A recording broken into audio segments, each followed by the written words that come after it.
Are you filled with fear, doubt, worry about the future of our country? Do you feel the urgency to act before it's too late? If yes, then this podcast is for you. It's time for us all to confront the critical issues threatening our nation's fabric, our democracy itself, irregardless of our political stance. If you're ready to face reality, handle the tough questions, and find real solutions, then here's your host, Debbie Lynn Molyneux. Welcome to the Terrified Nation podcast. I'm your host, Debbie Lynn Molyneux. Can we save our nation? You know, that's what we're exploring in this podcast. And for me, the answer is, of course we can. We must. Now, this show is where we explore alternatives to being afraid. And in the first 5 episodes, I really offer a background framework that I recommend you listen to because it provides a really good foundation that answers the question, now what? And we interview guests here who have gone from being afraid or angry or hopeless to become advocates for our nation, to live into the promise of the founders. And each of them have dedicated themselves to a better future. I like to start each show with a question that we'll explore together. And today's question is, who are the people of Gen Z? These folks that were born after 2000, and how can we, the Terrified Nation, better listen to their perspective? So I'd like to introduce our guest for today, Emily Muñoz. Now, Emily is a podcaster with the Next Generation Politics podcast. And Emily is also a senior in the law program at Truman High School in the Bronx, New York. And she got involved with Why Vote Next Gen through a democracy camp and the Changemakers Institute during a summer program, and soon became a Changemakers peer leader herself, a member also of the New York City Youth Agenda Steering Committee, and of course, a host of the NGP Roundtable podcast. Now, what brought Emily to the podcast was an eagerness to hear diverse perspectives and to broaden her understanding of politics and social justice. Some of the things she does outside of the podcast are read and write poetry, lead her school's rap social justice peer leader club, and collaborate with numerous organizations to advance international gender and racial equality. Emily Muñoz, welcome to the Terrified Nation podcast. Hello. Well, you recently interviewed me for your podcast, and I had so much fun that I really wanted to speak with you more. And so I invited you here on this show, on the Terrified Nation podcast, to ask you about your preferred future. And this is part of a larger research project where we are sampling everyday Americans about what they want. So this research is to imagine a future that we actually want for ourselves. And it's about a preferred future, not what you believe is possible or probable. So we're going to travel today within your current life into the future. We recommend somewhere between 2 and 20 years, but you can choose any number you want. How far do you want to go? What sounds right for you? I'm gonna think about it for a second. Of course. Okay, so right now I'm 17. Okay. 20 years is too much. So too much. So I'm gonna say 15. 15 sounds good. 15. Okay. And you can do shorter if you want. If you want to just do like 2 or 3 years, you can do that too. I'll say 10. Actually, Okay. yeah, I'll say 10. And the winner is 10 years. You sure? Yeah. Okay. All right. Well, get comfortable where you are right now, and let's take a few deep breaths because we're going to climb into a time machine that's going to take us into your future where you're going to be 27 and the year will be 2034. And so we're closing the door now and we're starting to move into the future. When we get there, Emily, I really want you to just observe yourself. And so you're going to have a split screen where you are your current self at 17, observing your future self at 27. And so we're going to just observe yourself and respond with what you see. Got it? Yeah. All right. Well, we're pulling into the 2034 station right now. And ding! here we are in 2034. And the first question is pretty simple. It's just like, where are we? I see myself being in Washington, D.C. and 27. So I pretty much graduated college 5 years ago, and I either went on to graduate school or law school. If I was brave enough, law school. And now I'm probably out of law school and interning somewhere if everything went well. Like I'm interning somewhere, or I'm out of grad school and I'm interning somewhere in DC, and I'm at the White House and we're passing laws on climate change and, economic mobility and just all these issues that I care about. That's what I see hopefully at 27. And I have a nice little apartment. Hopefully inflation doesn't like get too crazy. Hopefully it's not a shoebox. Hopefully I have my room, a kitchen, a bathroom, and I have friends. I can go out. I'm really happy and I'm just feeling the Washington DC weather. So just to recap here, in 10 years, you're going to be living your preferred future. So remember, you can make up anything you want here because it's about what you prefer. So you're going to be living in Washington, D.C. You'll have just finished law school. You're interning somewhere, not exactly sure where, maybe at the White House, you said? Yeah. And you're living in D.C. and helping to make laws on climate change. Climate change, economic mobility, all the issues that I know are going to be serious in 10 years. And you're going to have a really cute apartment and have fun with your friends. Yep. Okay. Anything else about where you are in 10 years? I hope that I'm happy, and I hope that I'm where I want to be in my career. Well, we're going to get to some of that. The next question in this research interview is like, as you observe your 27-year-old self, what are you most proud of? I'm probably very reminiscent of my college years and everything that I accomplished in grad school or law school or whatever I choose after college. And I'm I'm just very proud of the community and the people that I've been able to build so far. So you're proud of your education, the career choices that you're making, your relationships in the community. Yeah. And if I got any of that wrong, feel free to correct me. Yeah, relationships in the community and also with friends. Okay. So how do you spend an average day? Like, take me from the time you wake up in the morning until you go to bed. As a 27-year-old? Yeah. Oh, okay. So I wake up, brush my teeth, shower, everything. I make my coffee, coffee black because I'm just so mature now. I drink my coffee black, and then I have my little biscuits or cookies or whatever just sitting there, and I dip it into my coffee, and then I make some omelets or I make pancakes or anything, and I'm eating and I'm sitting in front of the TV.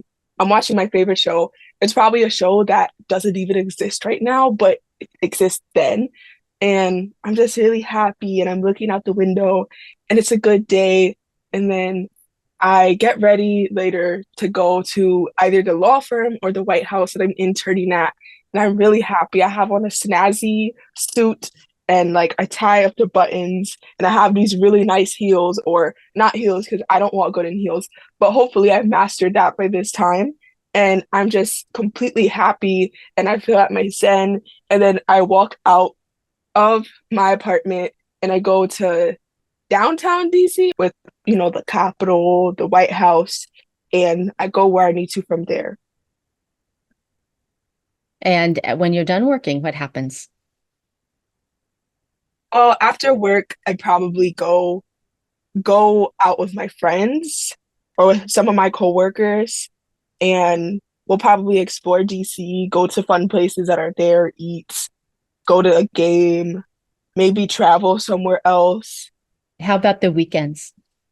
What do you do on the weekends? On the weekends, I'm probably running my nonprofit. I picture myself having a nonprofit in like education policy or somewhere dealing with education equity so I could help people who are less fortunate in terms of getting their education. Because by this point, and even now, but especially by that point, I felt very lucky to be at the place where I am, considering the fact that I do come from the Bronx. I want to make sure that I'm including people from underrepresented communities and making sure that they have access to the resources that I was able to have access to. And so I'm either running my own nonprofit or I'm taking key part in a nonprofit that I really value, or I'm also volunteering, using my time somewhere, helping the less fortunate. And when I'm not doing that, I'm traveling the United States. I'm going everywhere because I actually like my undergrad was somewhere that was really far from me, and that helped me to open up like to the States and to the world. So I'm probably hopping on Amtrak or hopping on a plane and going somewhere and visiting and like just living my life and traveling. And in this future life where you're doing this really important work centered in Washington, D.C., and helping, I hear laws around climate change, I hear laws around education and helping underserved communities. How will you feel most of the time? I will feel very fulfilled, but I might feel almost imposter. Like, I think that's something that I have right now. And by 27, I don't think that will completely just leave. I think I'll definitely feel like I was fortunate and I hope that I could do something with it. And then I look around and there's a huge gap in education, there's a huge gap in economics. I definitely feel a bit on the fence of I'm very happy that it got here, but how can I service everyone else? So I'm very happy and fulfilled, but there's still a sense in me that's asking, what can I do to make sure that people have what I have? And you thought you might still have a little bit of imposter syndrome? Yeah. Okay. Just a word of advice. I'm older. I won't say how much older, and I still have it. And I just have learned to ignore it. Yeah. So it's not a helpful voice. Yeah. Yeah, just, but I understand it really well. Some things will never leave, but you just learn how to navigate it. Yep. It's just kind of part of our culture right now. And by the way, everybody has it. Yep. So you're not alone. And I guess what I'm trying to say is you're not alone in that feeling. We all have it to some degree or another. Yep. Yeah. Yeah. Oh, we're coming into the home stretch here because I really, um, take a moment if you want to and just observe your 27-year-old self. And what do you see as your like top 3 to 5 priority values, or you could say qualities, if that's a better word for you? So I would say number one, God, because I'm very faithful, very spiritual, and I'm like very serious about God and like just serious about that. That always comes first in my life. So that's gonna center everything that I do. And number two would be my friends and my community because I really value giving back. I really value honesty.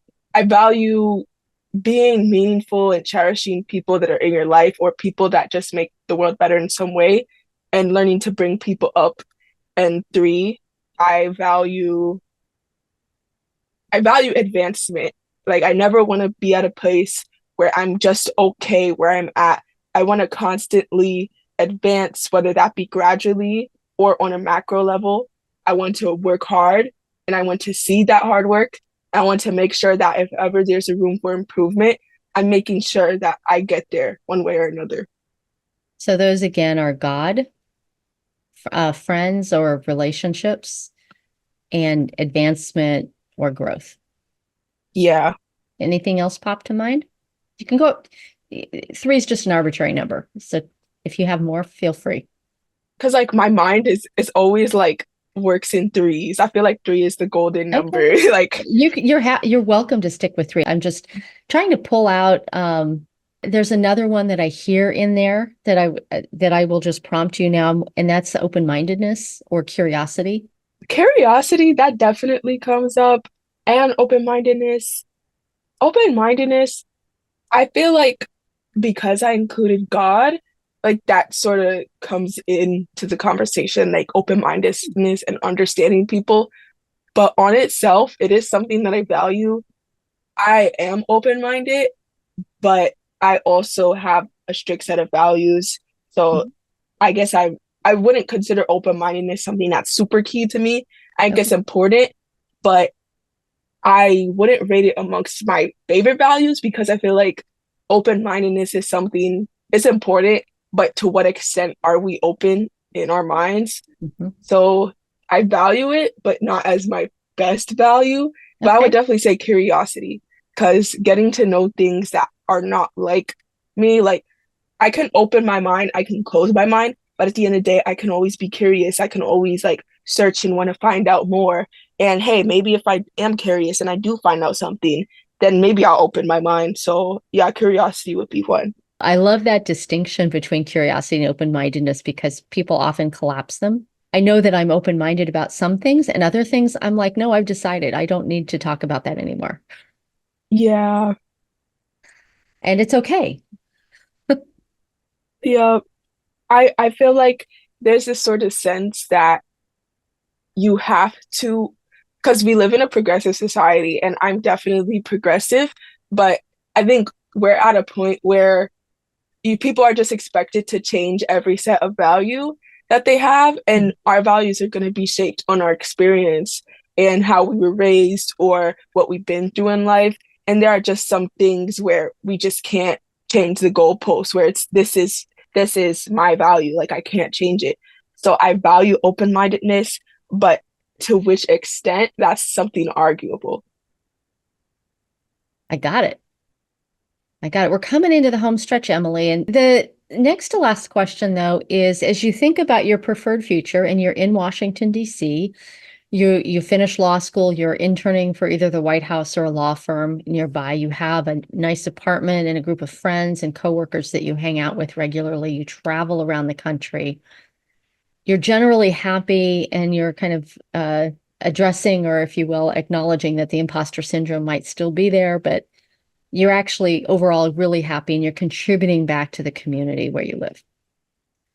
So, what does the community that supports this future for you need to include or provide? I think we definitely need to provide room for young voices because I definitely grew up in a kind of family or like just a community or just a society in general where young voices are not prioritized. And we already see it with the people who are running for president. These are 80-year-old people who it's like, not to be ageist, it's just we haven't really had room for people who have younger ideas, and our society definitely leans to prioritizing more older voices, which I understand because people definitely find wisdom in those who are older. But there's also great things that young people bring. We do bring in a different perspective, and every generation has something going for it. And I want to be at a place where, as a young person, as a 27-year-old, where my ideas are being honored, where I'm not just being written off as, oh, that's the intern that gets me coffee every day, where I can work closely with the people who I'm with and they could recognize this young lady has worked hard. And I can also be at a point where I could look at people younger than me and say, this young person has worked very hard. And, in any way that I could help them, I'm going to help them. I want to make sure that there's room for everyone to succeed, whether you're older, whether you're younger, whether you're middle aged. All voices are prioritized and people aren't just written off. Rather, we look at people for the experiences and the knowledge that they've attained rather than the supposed wisdom that we think they have.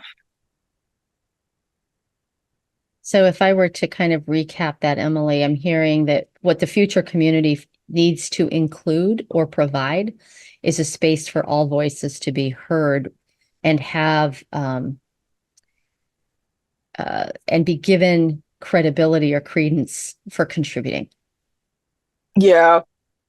Anything else that your community needs to include? Well, just building off on that, I'm hoping that we'd be at a point where just nationalism, tribalism, racism, all of the isms, where we could get to a point where people are just looked at as individuals. And like being a Black girl in New York City, despite it being a melting pot, it's just so segregated. And I imagine it being similar in a place like Washington, D.C. And I've definitely been underestimated at times because of my background, because of my skin, my hair, my nose, these things that identify me as a Black person. I've definitely been underestimated in so many ways. But there was always somebody, or at least some people, that stood up and said, hey, we're going to give this girl a platform. She has something to say. Let's hear what she has to say. She's not just a girl from the Bronx. She's not just another statistic. She has a voice. And I see that as an individual, not as like a pity cry or like anything, but just because she's a person that has a powerful voice. And I see it. I'm going to make sure that we could turn her voice into something bigger. We're going to platform her and help her.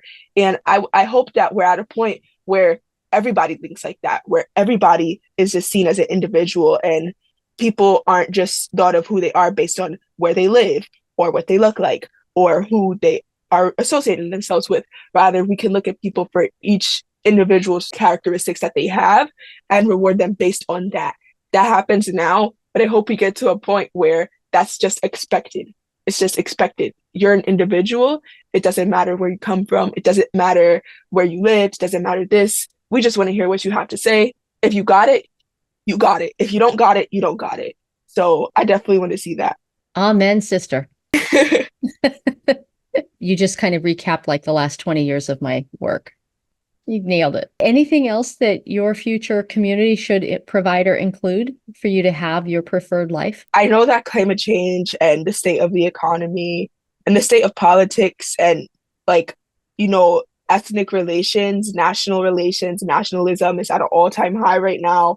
I hope that things simmer down and that we can finally get to a place where we are having these important discussions about climate change and how can we make sure that we're not continuing to pollute this planet? Because at 27, I'll still have 60 years hopefully to live, and hopefully I can live that comfortably.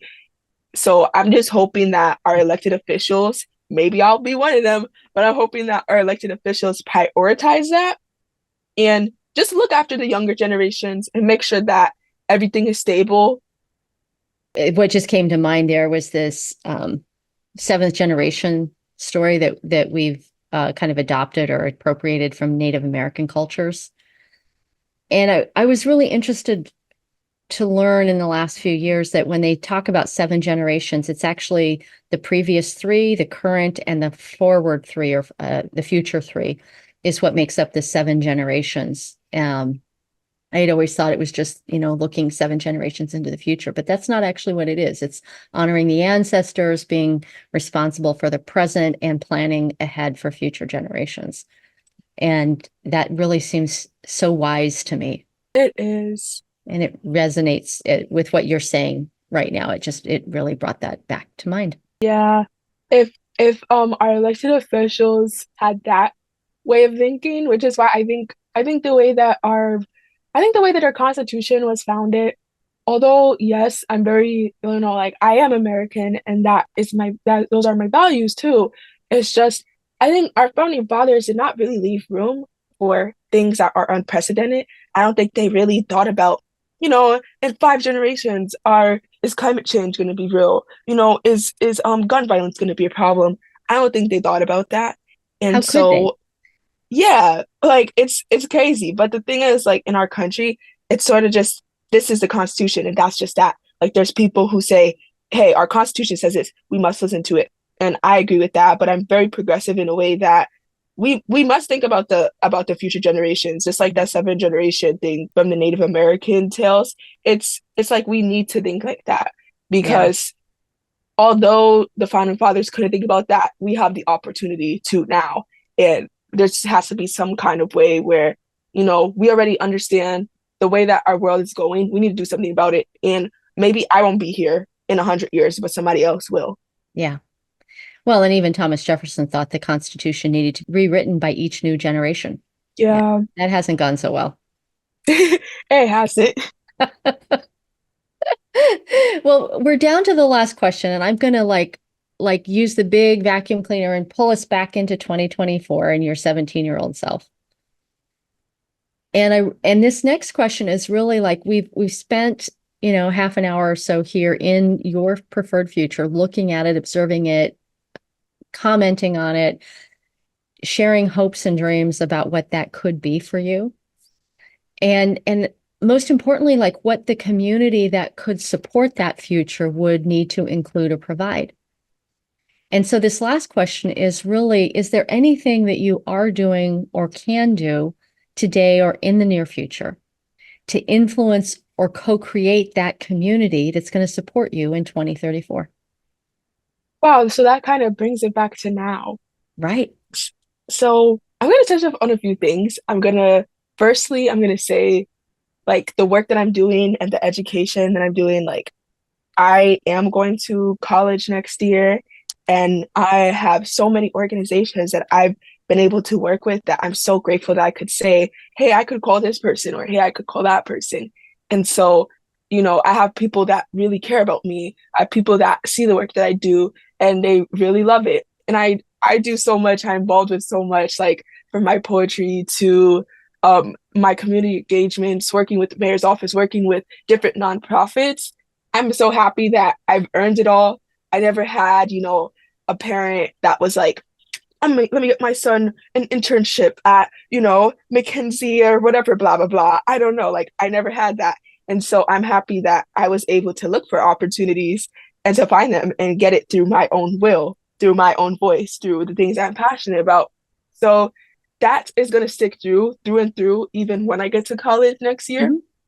And also, like, speaking of the organizations that I work with, Next Generation Politics, of course, I'm here right now because of Next Generation Politics. And the work that we do is really important. Why Vote in Next Gen? Hundreds of youth have been involved, and I will make an estimate that thousands of more are involved because of how, the outreach of us hundreds of youth already sharing that to other people, our family members, friends, schoolmates, whatnot. And it's important. Like, grassroots work is important. The things that I'm doing right now, and I hope that Next Gen grows. I hope that programs like Next Gen grows. And if you want to check out Next Generation Politics, search up Next Generation Politics, the Roundtable. That's the podcast. I'm on there. We have amazing young people who have voices. And also, if you want to find out more about me, I don't know what I'll be doing in college, but maybe I'll be on another podcast in college. My name is Emily Muñoz. You can really search me up anywhere. You could see more of the work that I do online. And so, yeah. Well, Emily, I'd like to end this interview with an invitation. Another one, I guess I should say. But that invitation is to spend 5 minutes every day thinking about this future self that we've just created and feeling those feelings and, evolving it as you need to. But in those 5 minutes every day, include a sense of awe and wonder about this future that you're creating for yourself. And why we want to do this is because neuroscience research shows that we subconsciously create what we focus on. And so we have a choice. And one of the things that I love about what you said there in your recap is like, you've been choosing to be engaged. You've been choosing to reach out to the mayor's office in New York. You've been choosing to get involved with Next Generation Politics. You are already co-creating the future that you prefer.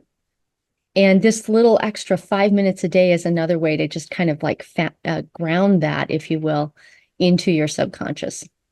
And so we can choose our preferred future instead of being at the whim of others. So Emily Muñoz, thank you so much for being a guest on the Terrified Nation. Thank you so much for inviting me here. And if you in the Terrified Nation listening world would like to participate in this national research project, visit americanfuture.us and click on the self-interview button. Now, in closing today's show, I'd really like to thank you, the listeners, for giving a damn about our nation. We may be a terrified nation today, but we can do better. We can save the USA. Join me next time. So that's it for today's episode of Terrified Nation. Head on over to iTunes or wherever you listen and subscribe to the show.